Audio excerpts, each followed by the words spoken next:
Hi guys, welcome back to Grace's Journey and God's Faithfulness. My name is Pearl. Please subscribe, like, share and comment in the comment section below. Today we are going to talk about the struggles to get open heart surgery for Grace. After we went to the meeting, the last meeting we had, and the doctors denied that they had agreed to doing the surgery for Grace, I decided I'm not going to go back to another meeting because they would change their mind and say, no, we never said that, mom misunderstood. So that was very frustrating. And I reached to the point where I said to myself, what sense does it make to go to these meetings? Every time I go to the meeting is the very same thing they keep saying. It doesn't make any sense for me to go to any of those meetings. As I was at Grace's bedside one day, this nurse practitioner came and she wanted to arrange a meeting. And I said, no, I'm not going to those meetings. When I go to the meetings, they keep saying, I don't understand. I misunderstood what they said, and I know what was said. I don't want to be going to these meetings. I don't want to feel this way, feel so frustrated. And at the end of the day, I have wasted that time in that meeting, leaving my child's bedtime, going to those meetings. And it made no sense going to those meetings where I can spend that time with her, talking to her, letting her know that I am here with you. So she said, no, let's go. And I said, no matter what she said, I said, no. Finally, she said, please, I'm going to arrange a meeting. And please, I'm begging you, go to the meeting. I gave in and I said to her, okay, I will go to the meeting. She arranged a meeting. We went to the meeting. When I went to the meeting, when the meeting started, I had to do this. I said, I need to ask a question. And they said, go ahead. I asked them, I want you guys to be honest with me. The last time we had the meeting, did we or did we not agree that once Gracie reached to that weight, that you guys would do the surgery for Grace? Did you guys say it or did you guys not say it? They stayed quiet, and the surgeon looked at me and he said, Pearl, yes, I said that. And when Gracie gets to that weight, I will do the surgery.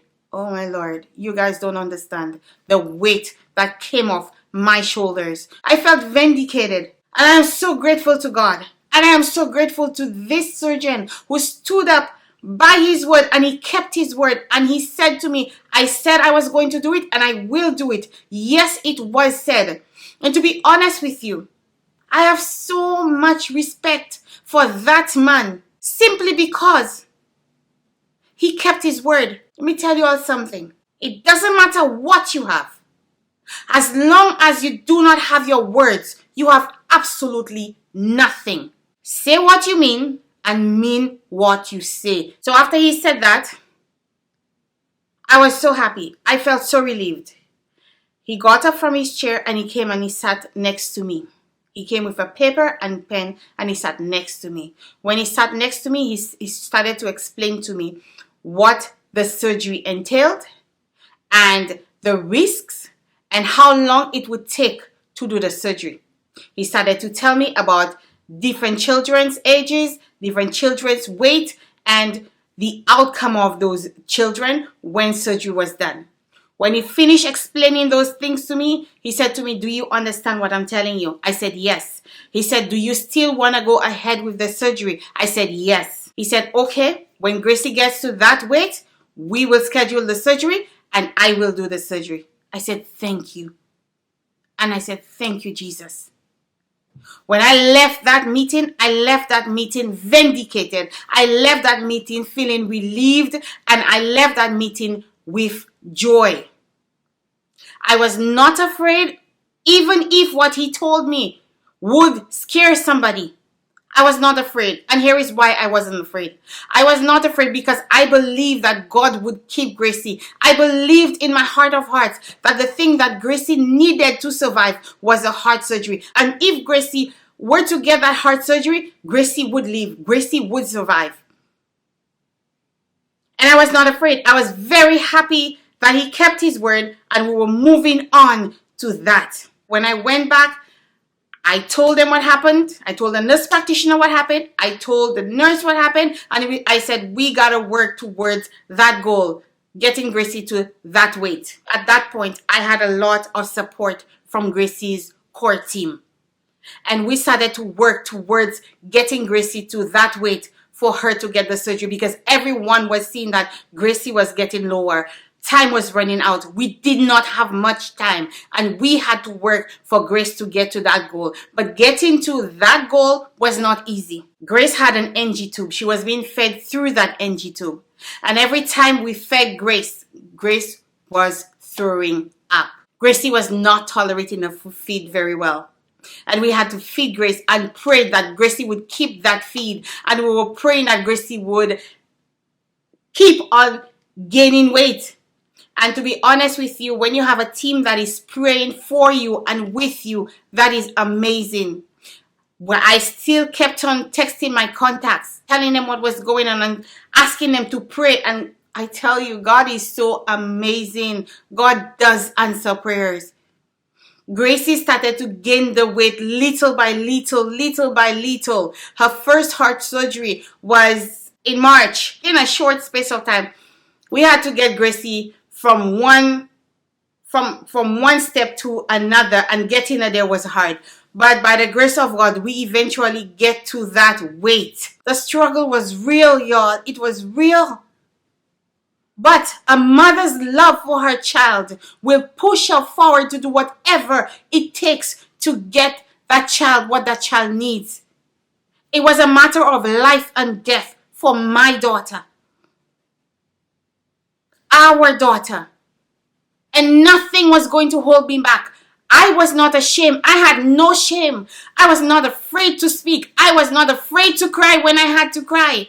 If I had to push through a door for her, I would push through that door without any fear, because she needed that. Her life depended on that. And I'm pretty sure some of you that are watching, you love your children and you would do anything for your children. And if you had to stand up in front of the person in the highest position and to speak up on behalf of your child, you would do it. Even if you had to go to the ends of the world to help your child, you would do it. The love that I had for my daughter, it kept me going. The strength that I got from God kept me going. The faith that I had in God kept me going. Even if when I looked at her, I saw that time was running out, she could die, I did not let that get in the way. I believe that the God that I serve was able to keep her until we got to there. And I believe by the grace of God, she would get that surgery. Even if another doctor from somewhere, I don't know where, but I believe that Grace would get the surgery. And I kept on advocating, even if they had not done the surgery. I still believe that the God that I serve, the God of heaven, would still heal Grace. But I could not just stand by and say, okay, God will heal her. No, I had to do everything that I could do as a human being for my child. And when I got to the point where there was nothing else for me to do, God would take over. That meeting was the last straw. When I went to that meeting, I did not go alone. Although physically, in the eyes of human beings, I was in that meeting alone and there were so many others together. But I was not alone. There were many angels with me. Many pure holy angels were with me. Greater is he that is in you, in me, than he that is in the world. Satan fought hard for this child not to get the surgery. But by the grace of God, God permitted for this man, he touched his heart where he said, I will do the surgery. Whilst Gracie was in hospital, before the surgery was done, I had a dream. And in that dream, I had many dreams, but that particular dream, in the dream, I remember I was back home and I was lying down on my sister's bed, and my husband and I was lying down on the bed. And somebody called me and said, Gracie is dead. And I remember getting up off the bed right away, picking up the flip-flops off the floor, and I started to run towards my mother's house, the old house. When I got to the front of the house, I remember Gracie was not dead. But coming to the front of the house, the road where they have cocoa trees and a breadfruit tree right there. I remember that God was standing in that road. In that dark road, God was standing right there. I'm telling you, that goosebumps on me. I remember God was standing right there. And I said, Lord, you said, no weapon formed against us shall prosper, right, Lord?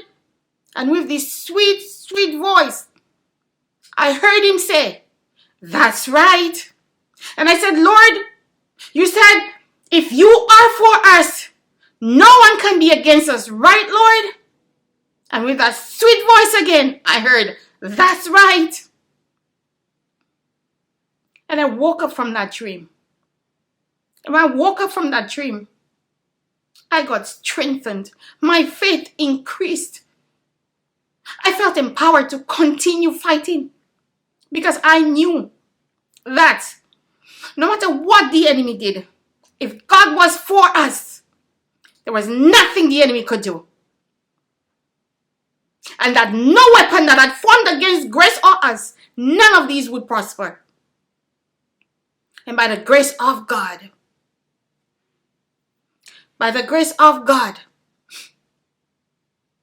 Gracie, this man said he will do the surgery. And that was it. It was sealed. And we started to work towards Gracie's surgery. Let me tell you all something. Troubles may come. Tribulations may come. Things may get in your way. You might want to give up. It might seem impossible. But let me tell you something. Nothing is impossible with God. Keep your eyes on the prize. Keep working towards your goal. And keep pressing and pressing and pressing closer to that goal. God is able to deliver. It might seem of no use. It might seem like, why am I doing this? Keep trusting God. Believe even if you have not seen anything different. Believe and keep on believing. Do not let fear get in your way. Do not let doubt get in your way. Keep on believing and keep on pressing that upward way. You will gain new heights every time you keep on pressing. God is your all in all. Next video, we're going to talk about surgery day. Thank you guys so much. I really appreciate you guys watching this channel. I really appreciate your support. And no matter what you are going through, not even if you don't have a child with trisomy 18, but in life we all face different things, different obstacles comes our way. Don't give up. Do not give up. God is able.